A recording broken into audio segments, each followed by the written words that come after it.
Purnama Radio, pilihan saya tu.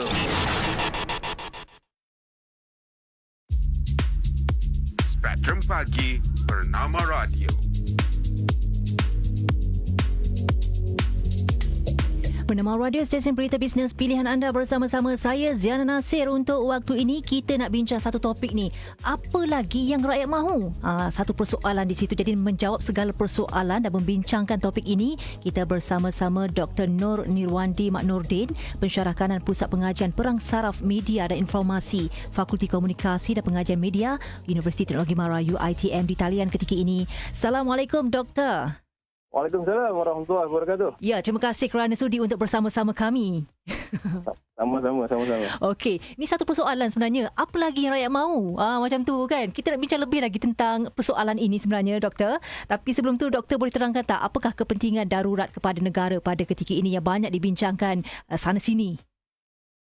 Saya rasa ini bukan satu suasana politik yang amat menarik yang berlaku dalam negara kita pada hari ini. Dalam konteks keselamatan negara, dalam konteks keseraman awam hingga mengakibatkan darurat itu dibuat dan dimasyurkan oleh Yang di-Agung melalui perkara 150 pelanggan keseluruhan. Tapi asas utama bagi proklamasi ataupun isytiharan darurat adalah berhubung dengan keselamatan kesihatan, di mana kita lihat bagaimana pandemik COVID-19 pada ini telah menunjukkan satu peningkatan yang agak satu peningkatan yang saya rasa amat berbahaya pada rakyat, pada negara kita, dan mengakibatkan Yang di-Pertuan Agong telah membuat keputusan untuk memasyurkan ataupun mengisytiharkan proklamasi darurat muka 150 Perlembagaan Persekutuan. Jadi inilah yang mana dibincangkan dalam media. Kita lihat pada asasnya kita melihat bahawa rakyat mula faham bahawa dalam aspek pengurusan keselamatan kesihatan, kerana ia membabitkan pelbagai perkara yang boleh mengakibatkan rakyat terjebak ataupun terperangkap dalam elemen-elemen tertentu. Kerana kita lihat apa yang berlaku selepas PRN negeri Sabah mengakibatkan berlaku sedikit peningkatan penularan COVID-19 dalam negara kita, dan akhirnya kita lihat bagaimana di gelombang ketiga ini ia berlaku apabila juga warga asing dilihat sebagai penyumbang utama. Pada September kita lihat bagaimana 70% wabak COVID-19 disumbangkan oleh warga asing berbanding hanya 30% oleh warga tempatan. Tapi akibat SOP yang tidak dipatuhi oleh kilang-kilang penempatan warga asing yang amat padat dan mengakibatkan wabak itu seterusnya menular dan berkembang ke arah warga tempatan. Dan ini warga tempatan menyumbang sebanyak 70% kepada penularan wabak COVID-19. Jadi inilah masanya yang kita lihat kesesuaian untuk rakyat faham bahawa keistimewaan negara kita mempunyai satu perlembagaan persekutuan yang cukup unik, cukup baik dan cukup cantik, hingga mengakibatkan kita mempunyai satu provision ataupun langkah-langkah pencegahan kawalan keselamatan, khusus di keselamatan kesihatan yang berlaku pada ini, dan mengakibatkan bagaimana darurat itu boleh diisytiharkan. Jadi ini merupakan satu bentuk pengalaman baru kepada rakyat Malaysia, walaupun sebelum ini kita hanya masuk pada lebih kurang 9 darurat yang telah diisytiharkan daripada zaman komunis hinggalah kepada jalan darurat untuk mengelakkan penularan COVID-19 dalam Parlimen Kempen Jaya, Piadu Kecil, Parlimen Gerik, Tapi dan sebagainya. Ini memberikan satu pengalaman baru kepada rakyat dalam konteks pada masa kini darurat di seluruh negara adalah berdasarkan kepada keselamatan kesihatan. Jadi harus ingat, ini asas utama untuk memastikan bahawa wabak COVID-19 dapat dibendung, kerana jangkaan menunjukkan sekiranya ia tidak dilakukan, kita akan menghadapi kes yang agak meladak 5,000 hingga 8,000 sehingga bulan Mei, dan ini akan mengakibatkan rakyat dan kita terperangkap dalam satu wabak COVID-19 yang sukar dikawal sehingga darurat tidak diisytiharkan. Okey, baik. Doktor, jika dilihat apabila diisytiharkan proklamasi darurat itu kan diumumkan oleh Yang di-Pertuan Agong, sedikit sebanyak beri kesan kepada rakyat pada awalnya. Mungkin mereka ada salah faham salah juga serba sedikit kan. Pada pandangan doktor, apakah harapan rakyat setelah perkara itu diumumkan? Adakah rakyat perlu lagi rasa bimbang, rasa resah, gelisah dan sebagainya? Di dalam konteks rakyat negara kita, kita harus bersyukur kerana rakyat Malaysia ini satu sebuah negara ataupun rakyat yang cukup prihatin dengan keadaan sekitar. Rakyat sering memberikan input partisipasi dalam sosial media bukan pelbagai perkara, khususnya isu berhubung dengan COVID-19. Pada asasnya tertentu perkataan darurat ini adalah perkataan yang negatif yang boleh mengundang satu perasaan panik pada masyarakat. Tapi dengan satu proses penerangan yang baik, dengan satu langkah penerangan seperti forum ataupun perkara yang dibincangkan seperti kita pada ini akan memberikan satu pendedahan kepada rakyat. Sebenarnya darurat adalah satu keistimewaan yang ada dalam negara kita Malaysia. Ialah satu bentuk keistimewaan yang wujud dalam Perlembagaan Persekutuan kita, di mana yang di-Persekutuan Agong sebagai sebuah ketua utama negara. Dan Yang Tuan Agong juga adalah Panglima Pemerintah tertinggi Angkatan Tentera Persekutuan ataupun Angkatan Tentera Malaysia secara amnya, berupaya membuat satu keputusan yang amat bijak, yang amat baik bagi memastikan keselamatan kesihatan, keselamatan negara khususnya pada rakyat dapat dikawal sepenuhnya menggunakan kaedah yang amat unik. Satu keistimewaan yang perlu disyukuri oleh rakyat Malaysia. Jadi dalam konteks ini, rakyat semakin faham bahawa inilah bagaimana menunjukkan kasih tuanku, bagaimana tuanku yang di-Persekutuan Agong mempunyai satu keistimewaan yang tidak boleh dicabar dalam Perlembagaan Persekutuan, tidak boleh dicabar di mana-mana dan telah diperuntukkan dalam Perlembagaan Persekutuan untuk menunjukkan bahawa pada sesuatu masa sekiranya berlaku sesuatu perkara yang tidak boleh diselesaikan secara proses biasa. Kita mempunyai MCO sebelum perintah kalau beratkan konteks tracing yang selama ini telah berjaya pada awalnya merasakan telah penularan COVID-19, tapi akhirnya ia memerlukan satu mekanisme tambahan. Dan mekanisme inilah yang berjaya membawa rakyat akhirnya kemungkinan akan keluar daripada COVID-19. Dan ini harapan rakyat. Sudah tentunya rakyat ingin melihat bahawa keadaan darurat ini tidak mengganggu apa-apa perkara yang boleh mengakibatkan mereka kerugian. Malah darurat ini juga boleh memberikan satu kelegaan, satu proses di mana rakyat boleh melihat keunikan perlembagaan negara, kedudukan yang di-Persekutuan Agong yang perlu disanjung tinggi, yang perlu dilihat rakyat sebagai buah bagi tuanku sebagai penyelamat organisasi koordinasi pentadbiran, penyelamat koordinasi pupuk. Keselamatan darurat ini boleh disiarkan bertiga perkara asas. Yang pertama adalah keselamatan negara, kedua adalah kehidupan ekonomi atau persekitaran ekonomi sendiri, dan ketiga adalah kerjasama awam. Dan COVID-19 membawa kepada perkara itu. Dan kita lihat dalam konteks COVID-19, keselamatan kesihatan ini juga bergantung ataupun berkait rapat dengan keselamatan ekonomi dan juga keselamatan politik. Dan ini bukan satu proses di mana rakyat mahu supaya berlaku satu kelegaan, satu proses yang agak stabil supaya rakyat boleh terus menikmati satu proses pembaikan dalam tempoh ekonomi yang tidak menentu dan juga satu kestabilan politik yang tenteram, yang stabil tanpa pergerakan-pergerakan yang boleh mengakibatkan rakyat masuk mual dan jelak dan akhirnya boleh menumpukan pada proses untuk menularkan graf COVID-19 dan terusnya membantu elemen-elemen sosial rakyat supaya dapat bergerak kembali seperti asal secara betul.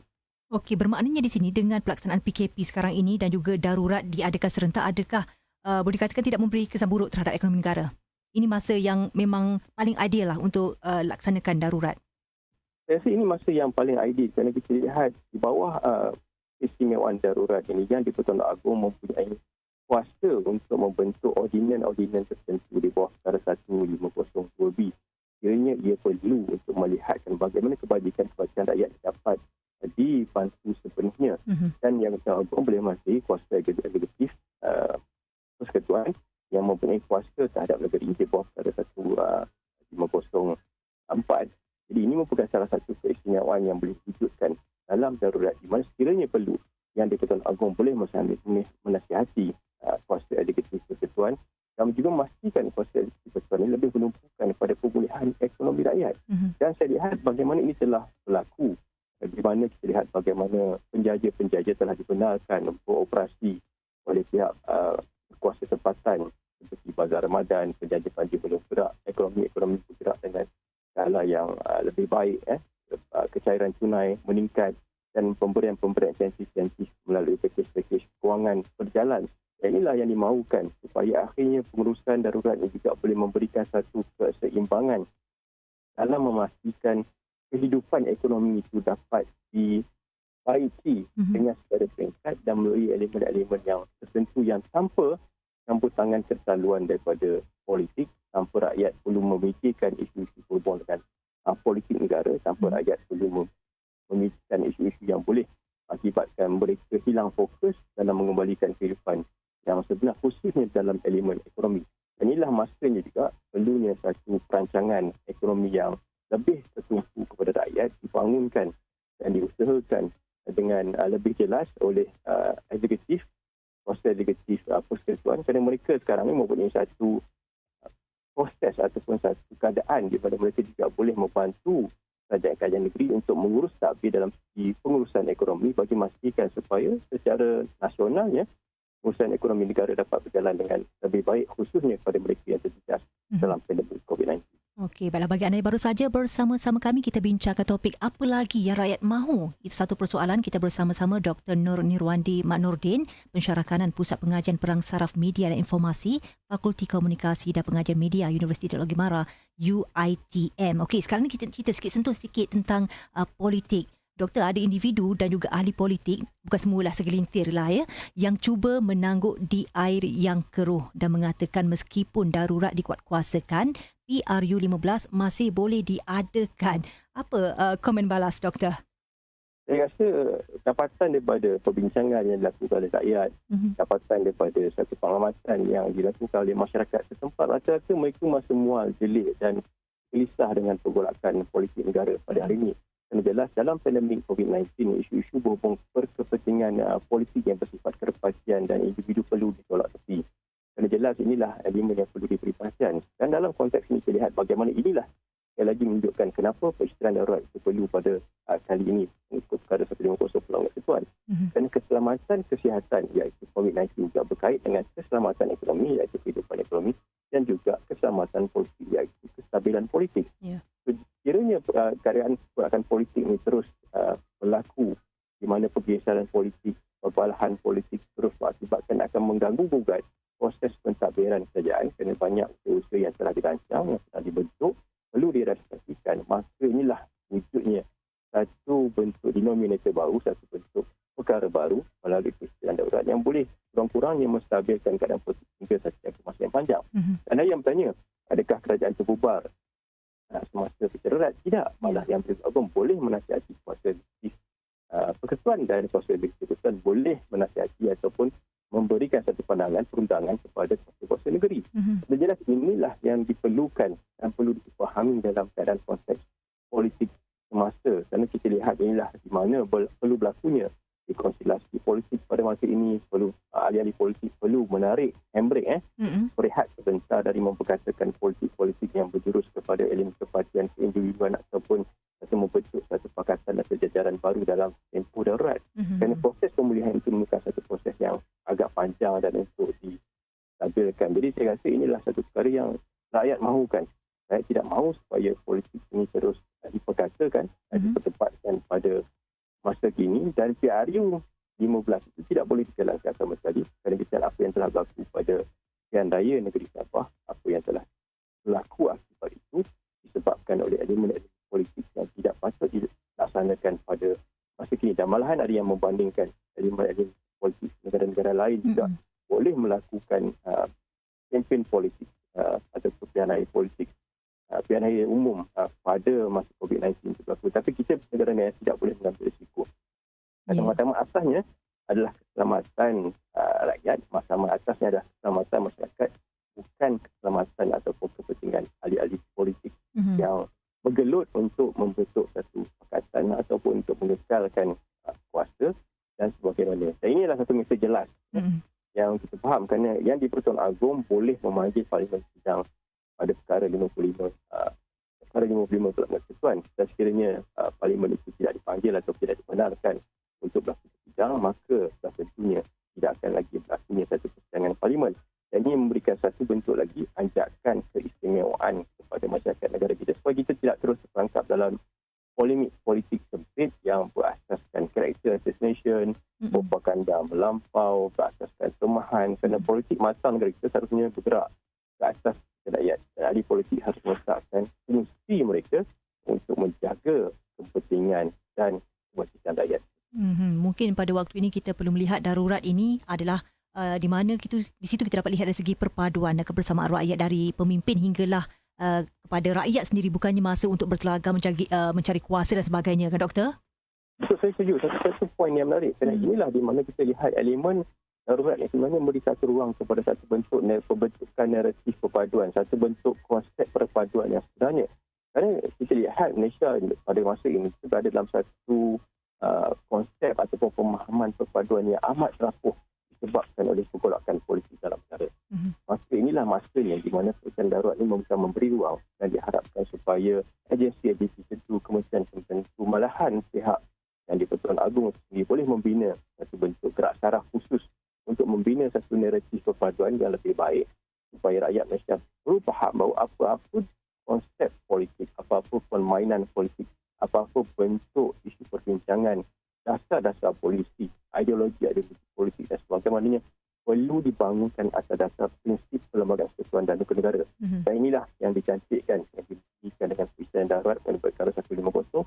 Rakyat dapat melihat bagaimana uniknya perlembagaan persekutuan, bagaimana setengah perkara dalam persekutuan sebenarnya telah cukup untuk membentuk satu perpaduan yang jelas dalam negara kita. Tapi malangnya, apabila politik-politik berbau perkauman, politik-politik berbau kepentingan yang berbentuk pemecah belahan, politik-politik yang berbentuk ketakutan itu mudah dikempenkan, maka ia akan memberencatkan perpaduan dalam negara. Dan inilah, saya rasa satu poin yang menarik yang dibicarakan adalah kita cuba untuk membentuk satu perpaduan. Dan dominasi politik Melayu Islam perlu dikecilkan demi kepentingan masyarakat Islam dan juga kepentingan masyarakat lain. Dan inilah formula yang telah wujud sejak pada Malaysian Union dikalahkan dengan penubuhan UMNO pada 1948 dan bagaimana pada 1974 satu mekanisme perikatan bersama juga dibentuk untuk mengatasi konflik 13 Mei.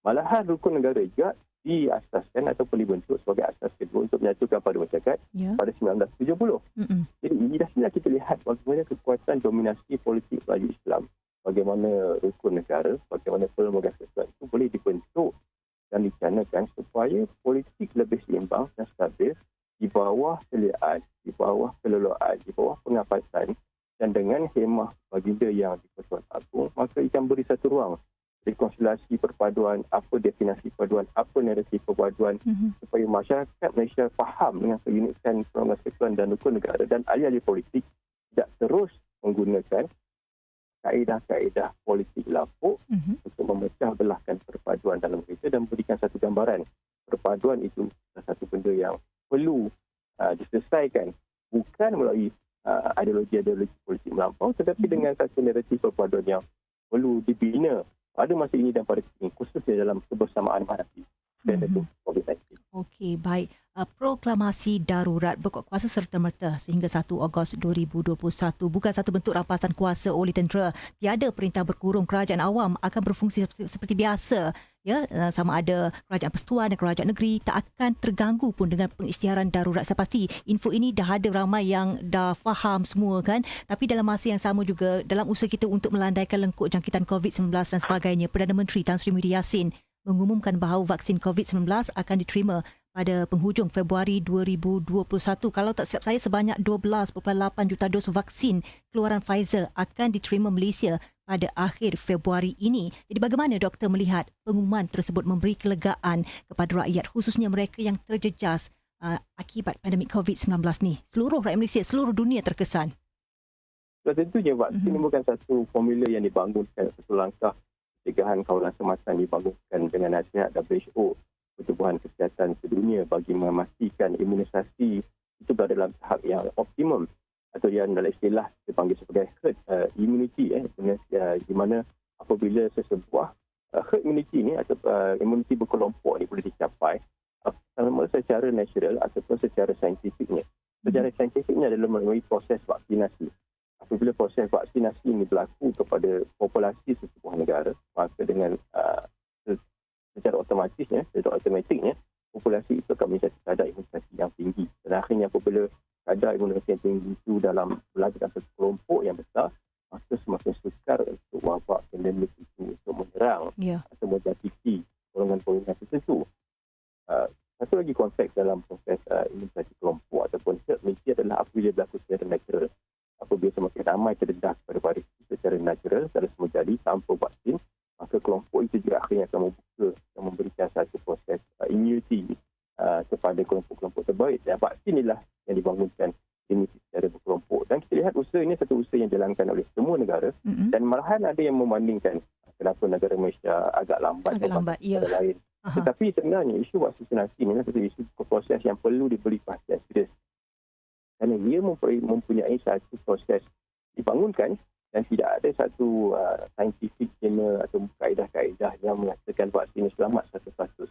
Jadi vaksin ini harus diambil dari syarikat yang telah melalui proses-proses penyelidikan saintifik, satu proses-proses kajian, satu pengalisan, proses percubaan pada vaksin ini, dan juga diperlukan oleh jabatan-jabatan seperti Jabatan Farmasi Negara untuk lihat pada kaedah-kaedah untuk vaksin ini. Jadi ini yang akan mengambil sikit masa supaya kita tidak mahu vaksin-vaksin yang tidak berkualiti, vaksin-vaksin dari negara yang tidak melalui proses kepiawaian tertentu sampai dalam negara kita. Jadi ini yang juga yang perlu dipahami oleh masyarakat. Tentu yang memberikan kelegaan, tetapi kita lihat bagaimana negara Singapura itu pun melakukan ujuran bahawa mereka akan memberi vaksinasi itu sehingga hujung tahun. Baru akhirnya vaksinasi itu proses itu akan berlaku, dan Malaysia kita akan melalui fakta vaksinasi pertama. Dan tentu yang memberikan kelegaan, tetapi cuma kita harus mewujudkan kebersamaan dalam memastikan usaha kerajaan untuk dapatkan vaksin ini dipahami dan tidak dipolitikkan, tidak dipolemikkan, tidak dijadikan sebagai fake news, tidak dijadikan sebagai satu propaganda amatur, propaganda yang boleh menjejaskan imej negara, kredibiliti petugas kesihatan dan kredibiliti sistem sosongan pengawalan keselamatan dalam negara kita. Kena ingat, preventif management ataupun langkah-langkah pengawalan keselamatan negara adalah terbaik di dunia. Sama ada dalam konteks kesihatan, di mana kita dipuji pada awal pandemik, kita mempunyai satu proses kontak tracing yang amat baik, kita mempunyai satu proses pembangunan struktur infrastruktur kawasan-kawasan kuarantin yang amat baik. Malahan kita juga dikenali sebagai salah sebuah negara yang mengambil pendekatan yang cukup baik dari daripada mengelakkan imunisasi kelompok itu berlaku secara natural. Sebab itulah wujudnya kontak tracing, pengasingan kuarantin dan sebagainya. Dan dalam proses vaksin ini, kita juga harus memberikan sepenuh kepercayaan kepada kerajaan, kepada government of the day, kepada yang di-Pertuan Agong dalam konteks pada ini, bahawa mekanisme terbaik akan dicapai untuk memastikan vaksin ini dapat diberikan kepada semua golongan-golongan yang berimunisasi rendah dan berkemungkinan kepada seluruh rakyat Malaysia. Ya, saya rasa rakyat pun macam dah bosan, dah jemu dah kan, kalau semua benda nak dipolitikkan. Penat dah dengar. Betul. Kan doktor? Betul. Saya setuju. Okey, dan sekarang kita nak beralih sedikit dari sudut yang masih lagi sama, perbincangan kita berkaitan dengan proklamasi darurat. Ini berkaitan dengan Raja yang merupakan payung kedaulatan negara, dan keputusan pengisytiharan proklamasi darurat yang diumumkan oleh Seri Paduka Baginda Yang di-Pertuan Agong selepas rundingan bersama Raja-Raja Melayu perlu didukung dan tidak perlu dipersoalkan. Mungkin ada segelintir yang mempersoalkan itu dan ini. Apa komen doktor? Saya rasa rakyat Malaysia perlu berbangga. Rakyat Malaysia perlu melihat ini dari sudut yang positif. Walaupun perkataan darurat itu menimbulkan satu persepsi negatif. Tapi kalau kita kaji sejarah seperti mana kita bincangkan, darurat itu berlakukan pertama kali. Malahan darurat itu berlaku beberapa kali, 9 kali, termasuk darurat pada kali ini. Dan darurat ini memberikan satu bentuk pemahaman yang lebih padat, yang lebih baik kepada masyarakat Melayu, negara Islam dan negara kita. Islam dan juga masyarakat berbilang agama masyarakat kaum masyarakat Malaysia secara umum, bahawa kuasa yang di-Pertuan Agong adalah satu kuasa utama yang perlu diiktiraf dalam sejarah.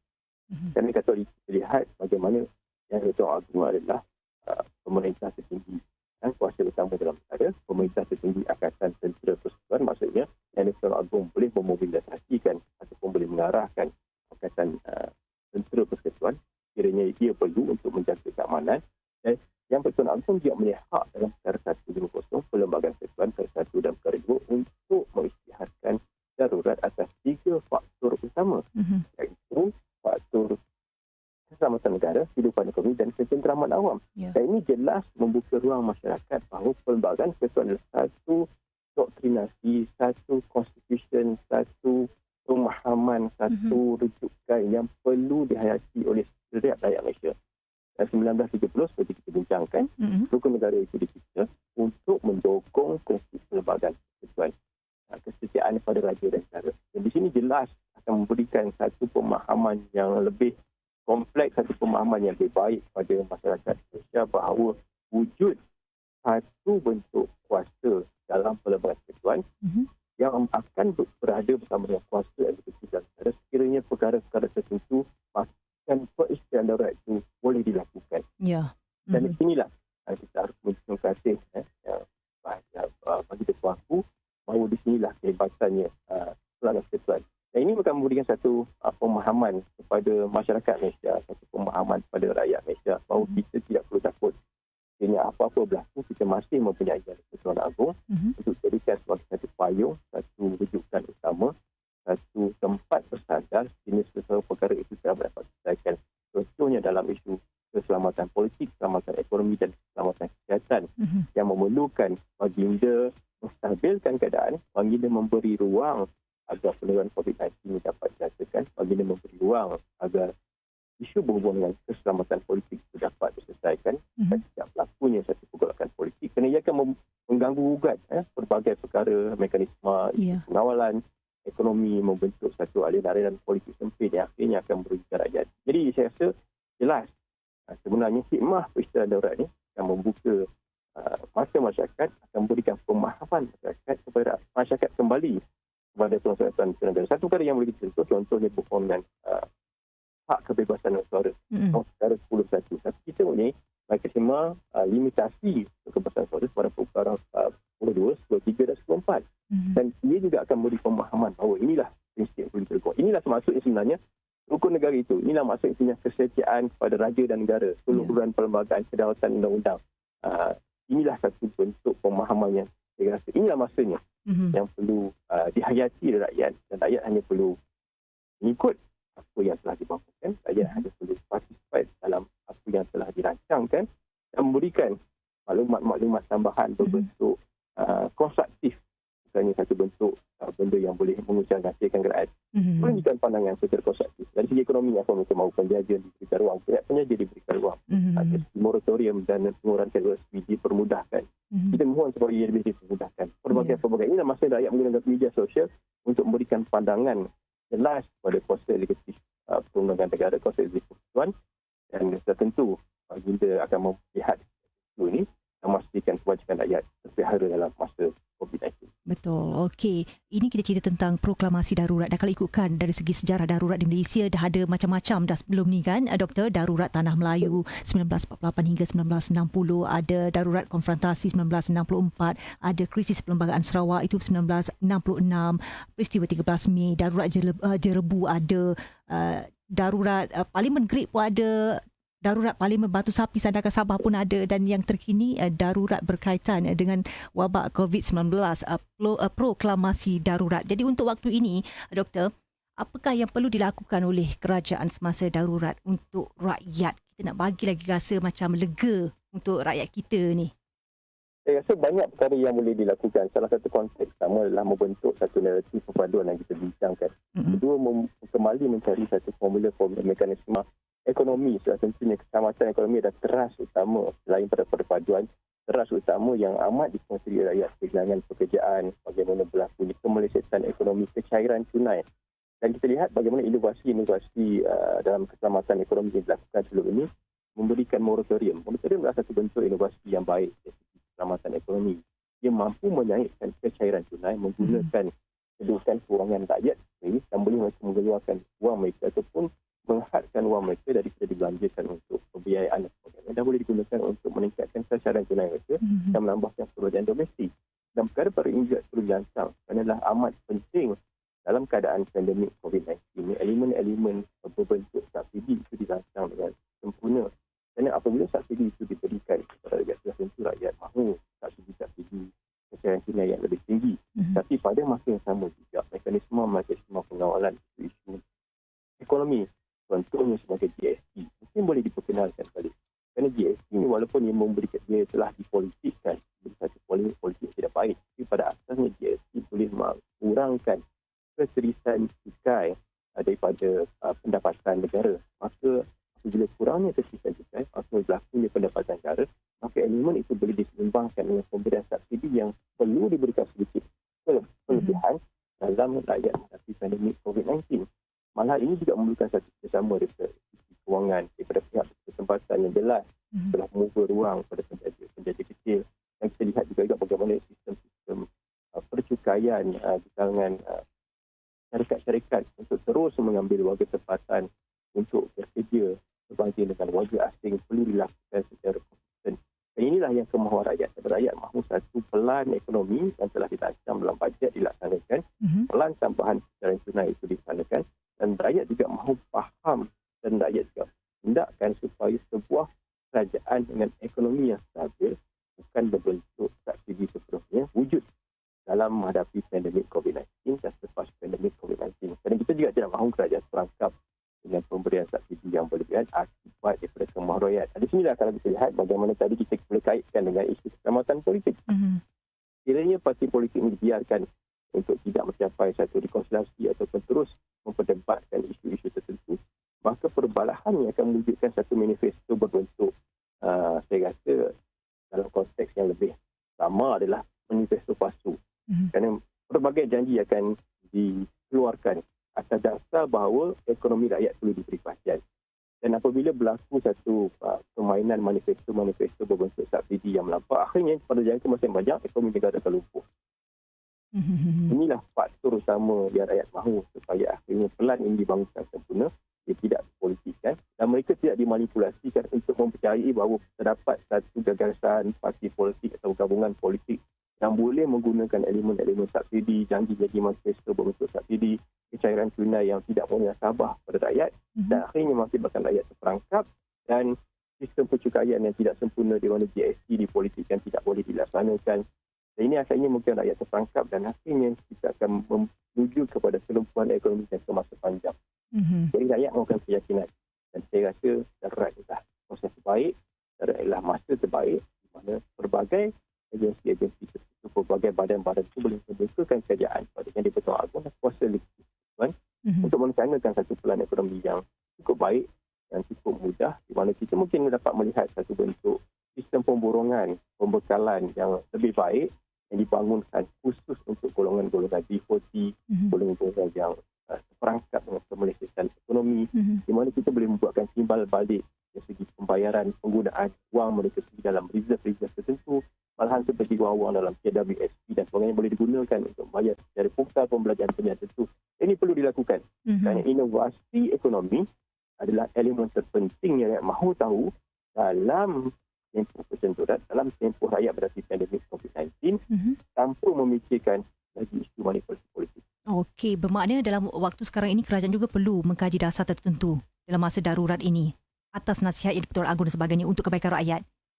Sudah tentu, inilah masanya kena untuk mengkaji perkara-perkara berhubung dengan isu ekonomi, sistem-sistem percukaian, elemen-elemen perpaduan, teras-teras rukun negara supaya rakyat merasa lebih selesa dan rakyat akan melihat sedikit perubahan tanpa konteks politik yang berlebihan, satu bentuk dorongan tambahan untuk mereka juga terus bekerjasama dengan kerajaan, bekerjasama yang dengan institusi ada Pertuan Agong supaya kita sama-sama dapat keluar daripada pandemik COVID-19. Kerana jelas pandemik COVID-19 adalah satu ancaman tambahan kesihatan yang berkait rapat dengan keselamatan ekonomi dan ini adalah satu perkara yang tidak boleh dinafikan oleh kita.